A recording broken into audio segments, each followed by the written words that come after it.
From battling the Dixie Mafia and the state line mob to avenging his wife's death, Buford Pusser left an astonishing mark on American history before dying in a mysterious car crash. Hello viewers, today in this video, I will tell you the legendary life of Buford Pusser, the Tennessee sheriff who became a folk hero. So, without wasting time, let's begin the video. Just before dawn on August 12, 1967, McNairy County Sheriff Buford Pusser received a call about a disturbance on a side road near Adamsville, Tennessee. Though it was early in the day, his wife Pauline decided to accompany him during his investigation. As they drove through the small town toward the site of the reported disturbance, a second car eventually pulled up alongside theirs. Suddenly, the occupants opened fire on the Pusser's car. The sheriff managed to make it out wounded, but alive, with a severely injured jaw. His wife, however, was not as lucky. She was dead in the passenger seat. The second car sped off and Pusser was left for dead. Instead, he was discovered and quickly taken to the hospital. It took him 18 days and several surgeries to physically recover, but he ultimately pulled through. And as he returned home with his mangled jaw, he had only one thing on his mind: revenge. Pusser vowed then that before he died, he would bring everyone who killed his wife to justice, if it was the last thing he ever did. This is the true story of Buford Pusser that inspired the film Walking Tall. Buford Pusser was born on December 12, 1937, in McNairy County, Tennessee. The son of Helen and Carl Pusser, the police chief of Adamsville, Tennessee, Buford was large and tough, even from a young age. A natural athlete who quickly grew to be 6 feet 6 inches tall, he played on both the football and basketball teams in high school. He later joined the U.S. Marines, but he was soon discharged due to his asthma. Eventually, in 1957, Pusser moved to Chicago and entered the local wrestling scene in the Windy City. It was there that he met a woman named Pauline Mullins, who he would soon marry.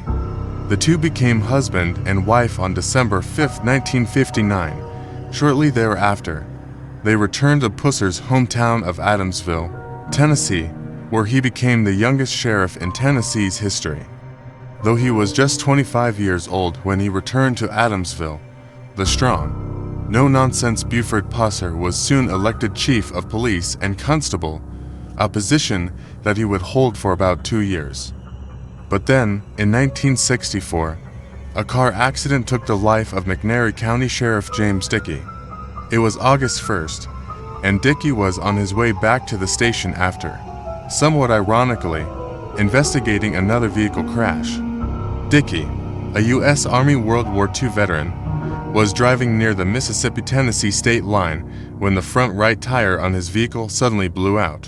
Having lost control of his car, he veered off the edge of the road, tumbled down an embankment, and crashed into a wooded area. In hindsight, it was something of an omen. Pusser was soon elected to fill Dickey's shoes. At 27 years old, Pusser had just become the youngest sheriff in the state's history.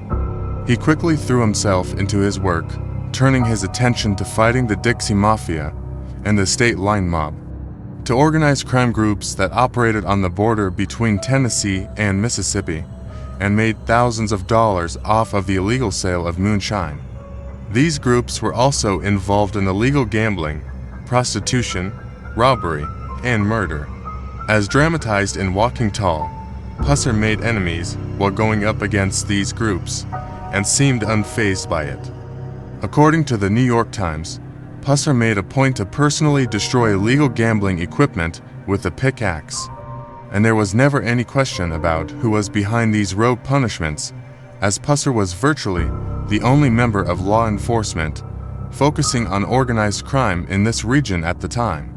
Not long after his election, in November 1964, Pusser was stabbed 7 times by gang members who had evidently perceived him as a threat. He survived, but that was far from the only attempt on his life. In the midst of his jaw-dropping crusade against criminal organizations, he shut down 87 whiskey stills in 1965 alone, he was shot 8 times. According to the Buford Pusser Museum, he also fended off physical attacks, once fighting off 6 men at the same time, ultimately sending 3 to the hospital and 3 to jail. At one point, he was even run over by a car. But the most devastating assassination attempt came in August 1967. It was around 4:30 a.m. on August 12, 1967, that Buford Pusser received a call, informing him that there was a disturbance near the state line. Despite the early hour, Buford's wife Pauline insisted on riding along with her husband as he investigated the report. He agreed, and they soon took off in their car. As they approached New Hope Road, a car suddenly pulled up alongside them, and a barrage of bullets assailed the Pusser's vehicle. The initial shots had missed Buford, but they struck Pauline in the head. With few options, Pusser sped off down the road, trying to lose his attackers. When it seemed like he had lost them, he tried to tend to Pauline's wounds. But the second car soon reappeared, and bullets came flying toward the couple once more. Pauline's head was struck again. This time, the attackers also hit their intended target, and Buford Pusser's jaw was shot off.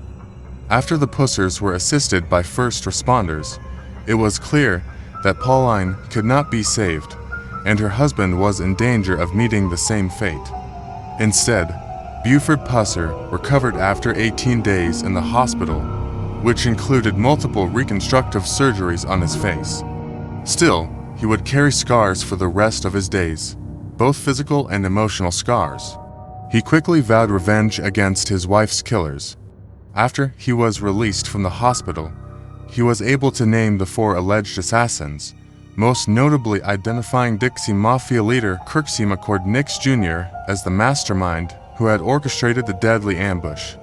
Pusser was never able to bring Nix, or any of the others, to trial, though Nix was sentenced to life in prison in 1972 for a separate case, the murder of the grocery executive Frank Corso.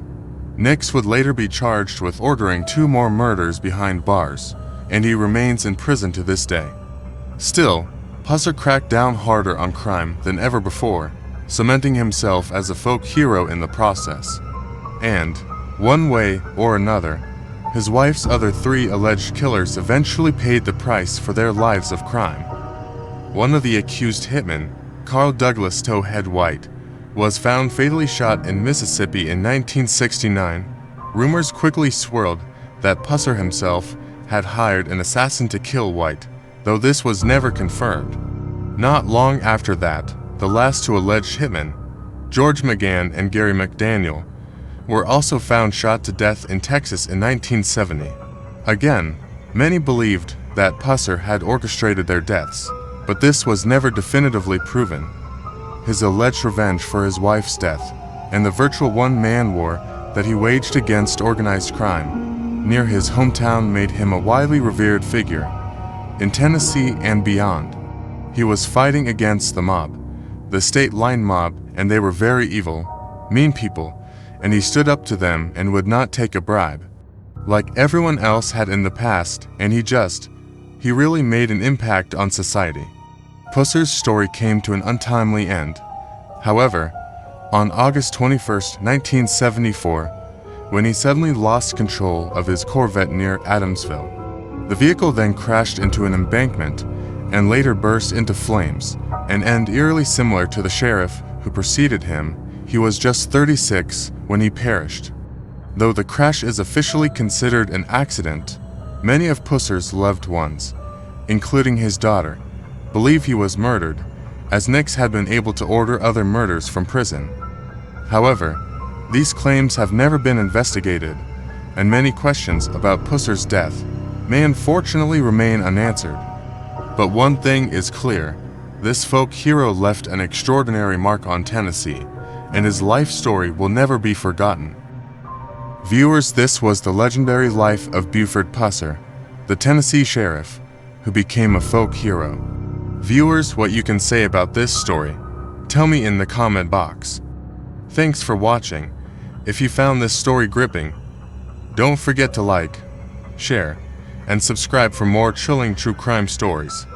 And remember, if you or anyone you know is battling dark thoughts, don't hesitate to reach out to a mental health professional. Until next time, take care of yourself, and I meet you in a new interesting video.